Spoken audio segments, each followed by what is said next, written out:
All right. So, good morning, everyone. I'm so glad to see you today. And I'm especially glad to see our guest. So, this is Robert, and you probably remember him from the video that I shared back earlier in the semester.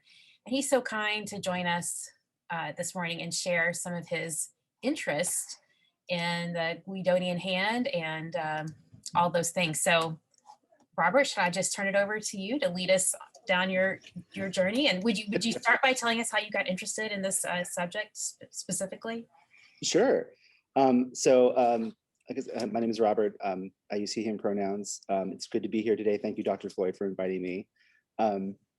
So my interest in Guidonian hand has really only been since quarantine. As we were just talking earlier, I'm a organist and choral conductor by trade, and I am active in early music. I play the viola da gamba. I have always enjoyed Renaissance and Baroque music and medieval music to a certain degree, although I'm less of an expert in that in my real life. And honestly, the Guidonian hand thing came about because I don't know if you remember, if you were on TikTok, occasionally those conducting videos will happen where people are doing 2 against 3 in conducting. And so one of those came across my For You page, and the guy's caption was like, "Finally, choral conducting is trending. Like, this is my thing. I'm doing this." And I commented, I was like, "I'm gonna wait for Guidonian hand TikTok," like as a joke. Like, clearly that'll never happen. And then my husband was like, "Well, make it happen. Just do it. Just do a video of you doing the thing." So I did. I did all those videos, which are God Rest Ye Merry Gentlemen. So I just did God Rest Ye Merry Gentlemen on my hand. I had never done this before. I made a ton of mistakes that first time. Please do not watch that video. And that just kind of, that video got interest, and I thought, well, you kind of keep doing this. And so it's just been kind of a thing that I've continued to explore.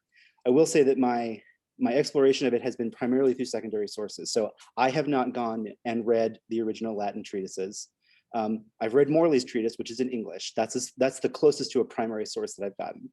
And so I am not by any means definitive expert on medieval music theory or how to use this, but I was surprised at how few resources there were when I wanted to figure out how to actually do this. There's like 2 videos of people doing them, and that's about it. So a lot of this has been me kind of figuring this out on my own.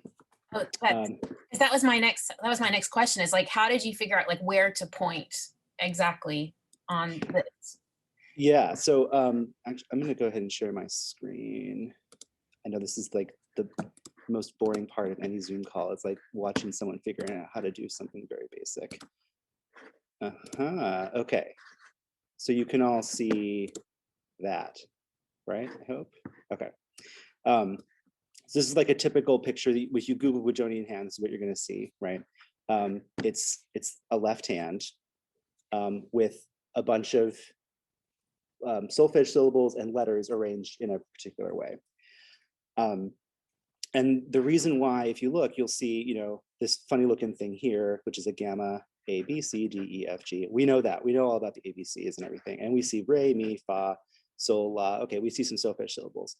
Already we see a couple of unusual things, and I know you all have already talked about this, but we have ut instead of do. And it only goes up to la. There is no T, right? And the notes are arranged in a spiral. So you start from the thumb and you go up here and then around to the top and then down here back to the first knuckle and then around here. And then you get one more on the back, which is way higher than I can sing, but it does exist technically. So one thing that you notice about this already, if this first note is what we would call the G on the bottom of the bass clef, something around there. I'm sorry for anyone with perfect pitch. That's about a G maybe. That's about the lowest note I can sing regularly. And it goes all the way up to about the highest that I could sing if I was just had a little bit wider range. So this was built for the compass of a typical male voice. So already we can see this is made for by specific people for specific people.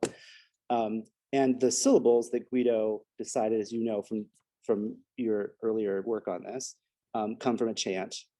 And so this is made for people who are probably Christian, learning Christian music, right? Because they're taking this from chant. So this is a very, and the fact that modern solfege comes from this makes it seem universal and like this has always been the case. But we've only been using ABC for letters since Boethius, since like the 7th century or 6th century, and then Guido put the ut re mi on top of that in the 11th century, and this only was used in Western Europe for a long time. So it feels universal, but it's obviously not a universal experience. So talking about where all the notes are, another thing that I found very helpful, speaking of Morley's treatise, was looking at this. So on the left here, this is sort of a ladder of the staff, and it starts all the way down here with G, with the gamma, the lowest note conceivable. And then we go up, up, up, up, up, up. And then there are all these hexachords on the side. Because since they only use those 6 letters, or the 6 characters, ut, re, mi, fa, sol, la, you only have that range, and then you have to kind of layer them to get all the way up the staff. And when we think of solfege, we think, okay, what's the root? And you all use movable do, I imagine, or fixed, yeah, movable do. So you're thinking, where's do, right? That's kind of how you figure out how you're going to solfegize a piece. In medieval music, it's much more about where the half step is, because the only half step in ut, re, mi, fa, sol, la is between mi and fa. And so that tells you where E and F is, or where B and C is. Or if you need to avoid a tritone, or for any other reason you need the B to be soft, you need it to be B flat, then that's where mi and fa is. That tells you that where that half step is. So the other thing to notice about this is, we see all the way up using essentially the white keys of the piano. And there is B or B flat, depending on which hexachord you're in, but there's no other accidentals, there's no other sharps or flats. And the distinction between B and B flat is not really between a different note, although it is a different pitch that we sing. They are both called B. It's just like, what flavor of B, what style of B are you singing? So when you're looking at notes on the hand, there is no distinction between B and B flat, right? So if you go up here and you go up to B, this knuckle is either B or B flat, depending on what the context is. I can't show you just by pointing to this in this system whether that's B or B flat. So this is fairly limited in terms of what it can show, because you're basically limited to diatonic music. And of course you can sing, and I have sung a few things that have other things, but you can't identify them on the hand. And as we'll see, there are some other there are some things that are easy and there are some things that are hard. So since you all are here and are muted, I can't hear any of you, which is fine. But we will do a little bit of singing. Why not? So you're welcome to follow along with me on your hand if you wish. I'm going to use my right hand to point. I am very bad at this, but you can also use your one hand and to point to the various knuckles. I am so bad at that, I'm not going to try it. So some reference points. This is going to be C. So right here on the base of your index finger is C, and that can be, if you have a higher voice, it could be middle C. If you have a lower voice like me, it could be bass C. Maybe we'll call that C. And so if we sing a scale, and we'll just sing it on the letter names, we're going to go up here. We're going to end up on the end of this knuckle. So we'll sing C, D, E, F, G, A, B, C. Yeah, great. And then we'll come back down. We'll start here and we'll go back down to C. C, B, A, G, F, E, D, C. Yeah, okay, cool. So now if one of the ways this was used was to teach singing. So if I was going to point to a note and then have you sing it, we could do that, right? So and we'll just keep on note names for now. So if I did C, C, C, D, E, E, D, E, F, G, I could teach you row your boat very slowly. Now, if I jump up to here, do you remember what note that is? C, C, C. Now if you know row your boat, you know where the next note is. Where is it on your hand? G, bottom knuckle here. G, G, E, E, E, C, C, C, G, F, E, D, C. Yeah, okay, good. Now, if I was really good, And if I was auditioning for a job, for an equivalent job do I have in the Middle Ages, I might have to sing one part of Row, Row Your Boat or another canon, and then do another part on my hand. I'm not going to try and demonstrate that because I can't do that. But there are accounts of people essentially improvising parts polyphonically by singing and by pointing on their hand. Can't do it, but it's pretty remarkable. So let's try singing Ut Queant Laxis, which I think you have. Is that so? Should we find a way to share it? Okay.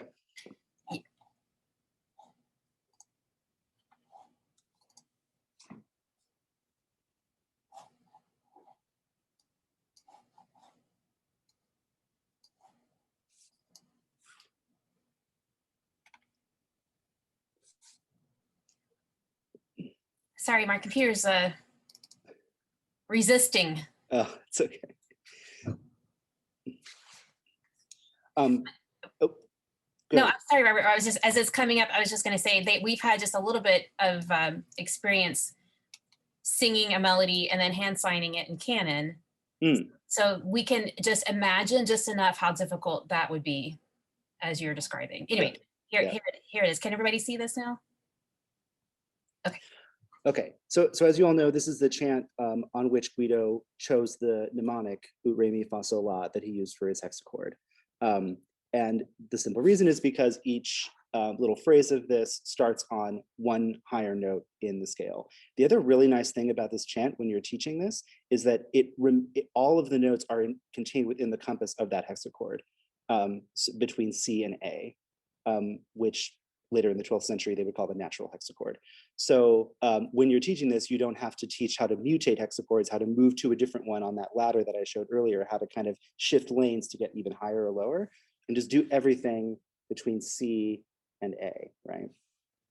Now, the other nice thing about this, like most chants, it has mostly stepwise motion, right? So we don't have to figure out, like we did for Row, Row Your Boat, how do we jump a fourth? Well, it's here. That's harder to figure out than just walking up and down, stepping up and down the ladder, or the spiral in this case.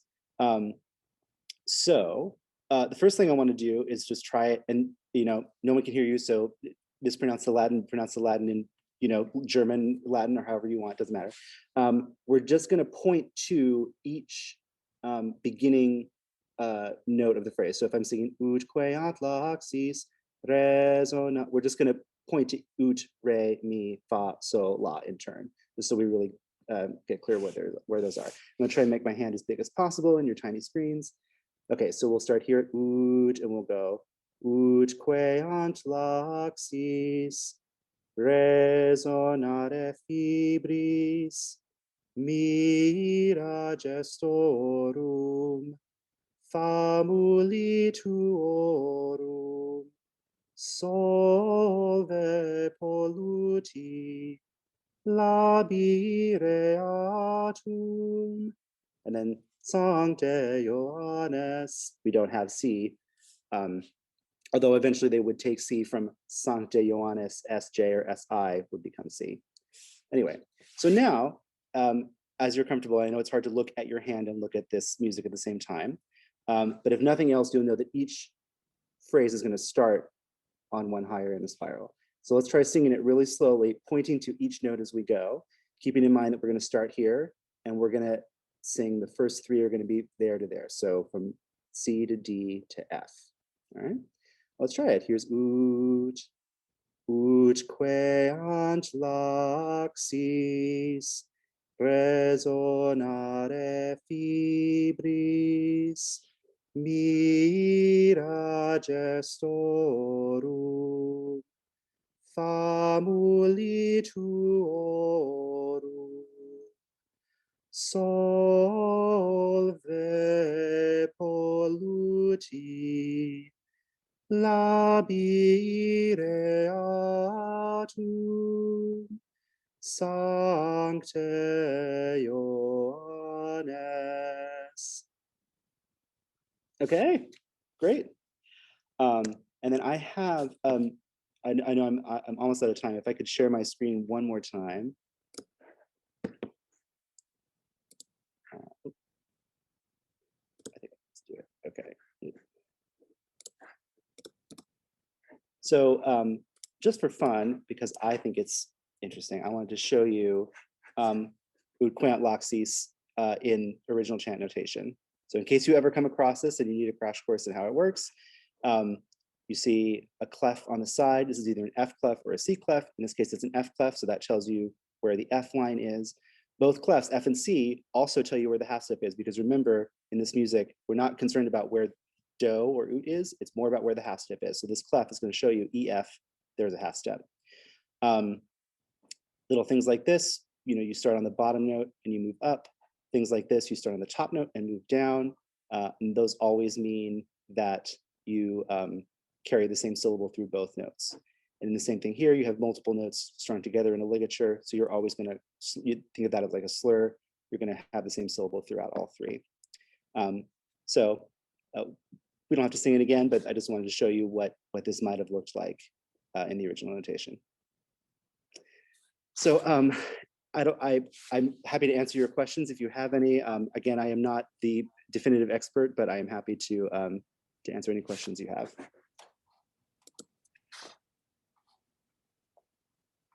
Yes, I'm going to leave it to the class to ask about the Guidonian hand or any of Robert's expertise. Matthew, yeah. Yeah, I'd be really interested to know how long you've been doing this and how long it took before you felt really comfortable to where you could do it and kind of look into the camera and not be turning your hand towards yourself and staring at your hand. That's a great question. So I've been doing this since October. And of course, I'm using the front-facing camera. It doesn't make my face look as nice, but it helps me because I can see myself. And so I'm staring at my own hand as I'm doing it right now. I'm staring at my hand while I'm pointing. It's to the point where sometimes I have to print out a huge kind of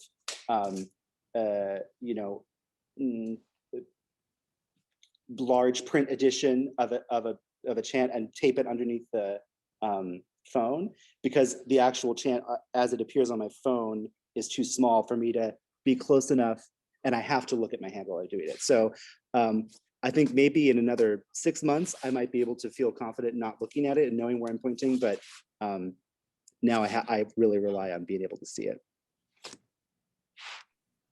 I had a question.